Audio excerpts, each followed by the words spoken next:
लंबे इंतजार के बाद आज महागठबंधन का मैनिफेस्टो जारी तो हो गया, लेकिन आज की तारीख में क्या कांग्रेस के तमाम कार्यकर्ताओं को तेजस्वी यादव का शुक्रिया अदा करना चाहिए? इसे एक तंज समझिएगा, क्योंकि आज की तारीख में एक बार फिर मंच की तस्वीरें आई और दैनिक भास्कर ने एक हेडलाइन छापी।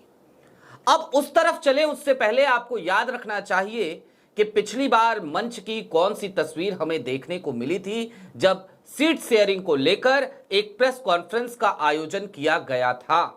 निश्चित तौर पर वही प्रेस कॉन्फ्रेंस जिसमें अशोक गहलोत भी शामिल हुए थे। उस समय मंच पर सिर्फ और सिर्फ एक व्यक्ति की तस्वीर लगी थी और उसका नाम है तेजस्वी यादव। और आज की तारीख में भी कमोबेश कुछ ऐसा ही अहंकार आरजेडी का और तेजस्वी का नजर आया। क्या किया आखिरकार तेजस्वी ने?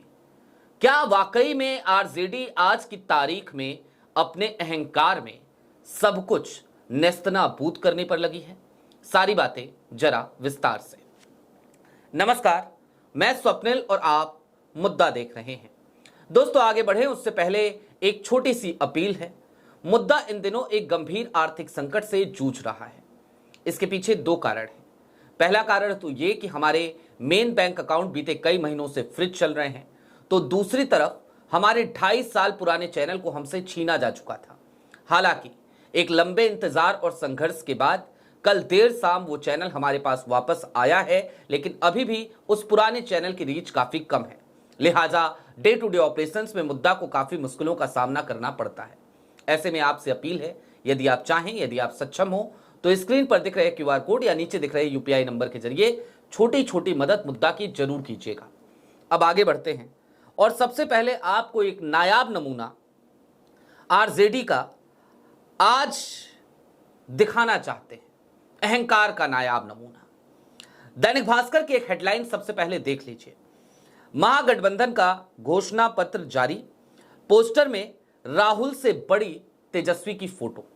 अब आपको ये तो इस हेडलाइन से समझ में आ गया होगा कि तेजस्वी की फोटो बड़ी रही होगी, राहुल की छोटी रही होगी। लेकिन एक बार जरा पुरानी वाली तस्वीर देखिए। इससे पहले जो प्रेस कॉन्फ्रेंस हुई थी उसमें जो तस्वीर लगी थी, जी हां, यही वाली तस्वीर। इस तस्वीर में भी आपको यह साफ साफ नजर आ रहा होगा कि मंच पर सिर्फ और सिर्फ तेजस्वी की तस्वीर थी।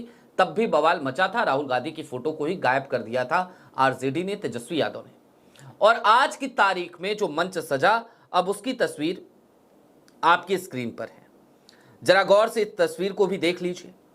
आपको एक साइड में सिर्फ और सिर्फ तेजस्वी यादव खड़े नजर आ रहे हैं। राहुल गांधी की फोटो मंच की दूसरी तरफ एक गोल घेरे में बिल्कुल छोटी सी लगाई गई।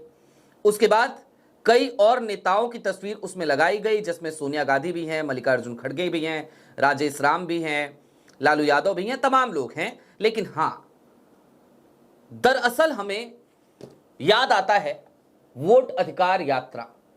और वोट अधिकार यात्रा जब हमें याद आती है तो हमें वो तमाम मंच नजर आते हैं, हमें कांग्रेस की तरफ से जारी वो तमाम पोस्टर्स नजर आते हैं।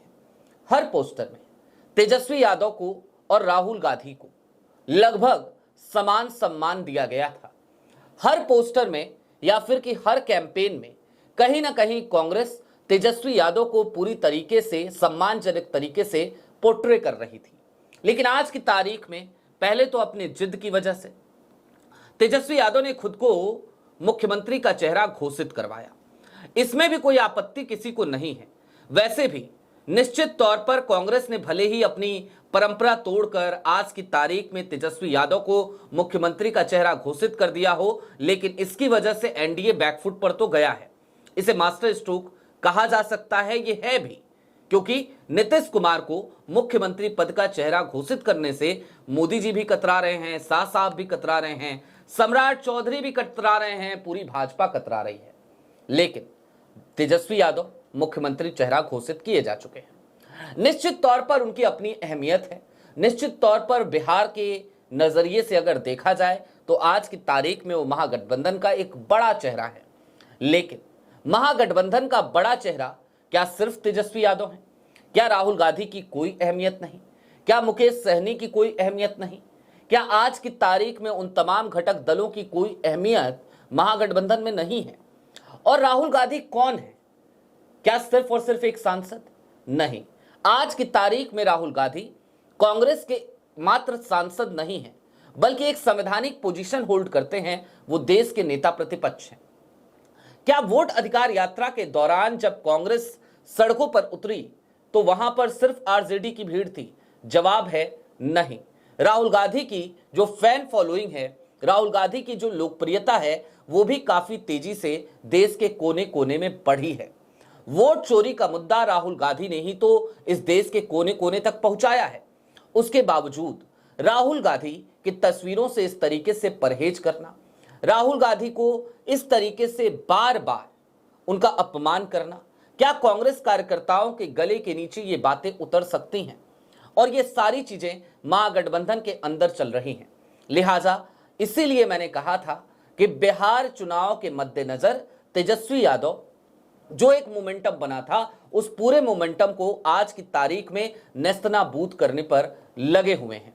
और इसके पीछे अगर कोई सबसे बड़ा कारण है, कोई सबसे बड़ी वजह है, तो वो वजह है तेजस्वी यादव की अपनी महत्वाकांक्षा, तेजस्वी यादव का खुद को बड़ा दिखाने की चाहत, तेजस्वी यादव की अपनी एक अहंकार का उनके भीतर पुट का ज्यादा होना, और कहीं ना कहीं आरजेडी के अड़ियल रवैये का बार बार सामने आना।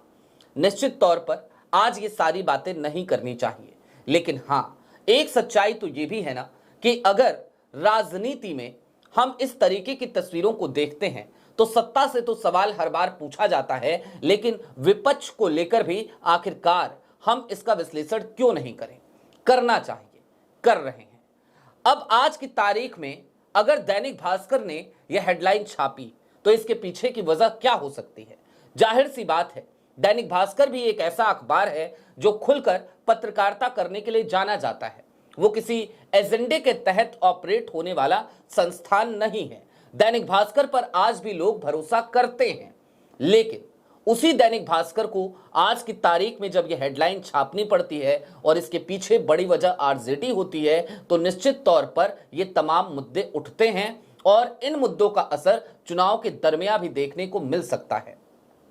राहुल गांधी को जहां तो तेजस्वी यादव और आरजेडी यूटिलाइज कर सकते थे, उनकी लोकप्रियता को, जनता के बीच उनके तमाम संदेशों को, वहां पर आज की तारीख में आरजेडी ने खुद को उस मुहाने पर लाकर खड़ा कर दिया है जहां पर कांग्रेस अपने कार्यक्रम, यानी कि खास तौर पर राहुल गांधी के तमाम कार्यक्रम बहुत सोच समझकर बिहार में लगाने पर विचार कर रही है। और ना सिर्फ लगाने पर विचार कर रही है, बल्कि राहुल का तमाम शेड्यूल उन 60 सीटों के इर्द गिर्द ही फोकस किए जाएंगे जहां पर कांग्रेस चुनाव लड़ रही है। राहुल के पहले शेड्यूल ने भी इस बात को रेखांकित कर दिया है कि वो कांग्रेस की दी हुई सीटों पर ही पूरी तरीके से फोकस रहेंगे।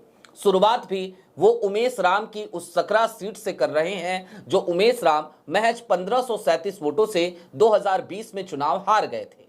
यानी कि कुल मिलाकर इस बात को आसानी से समझा जा सकता है कि भले ही एनडीए के भीतर एक घमासान मचा हो, नीतीश कुमार की अपनी शर्तें हो, मोदी जी का उन शर्तों की वजह से बैकफुट पर जाते हुए दिखना हो, योगी जी का बिहार में नो एंट्री का साइन बोर्ड लिए खड़े हो जाना हो तमाम जनता दल यूनाइटेड और सहयोगी दलों का योगी जी के लिए, लेकिन उन सब के दरमियान महागठबंधन के भीतर भी ये खामियां तो हैं, ये कमियां तो हैं।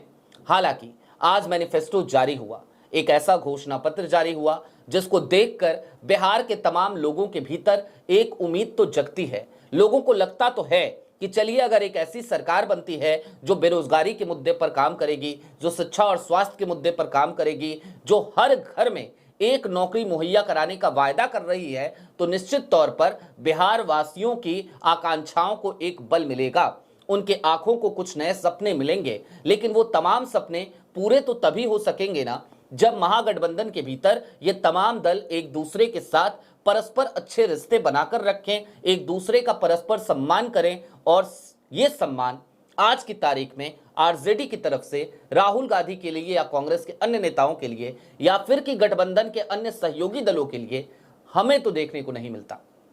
आपकी क्या राय है कमेंट बॉक्स में जरूर बताइएगा। अभी के लिए दीजिए इजाजत। ऐसे ही तमाम अपडेट्स, तमाम डेवलपमेंट्स के लिए जुड़े रहिए मुद्दा के साथ। चलते चलते फिर वही अपील, चैनल पे नए हो तो सब्सक्राइब करते हुए जाइएगा, सक्षम हो तो छोटी छोटी मदद मुद्दा की जरूर कीजिएगा। बहुत शुक्रिया।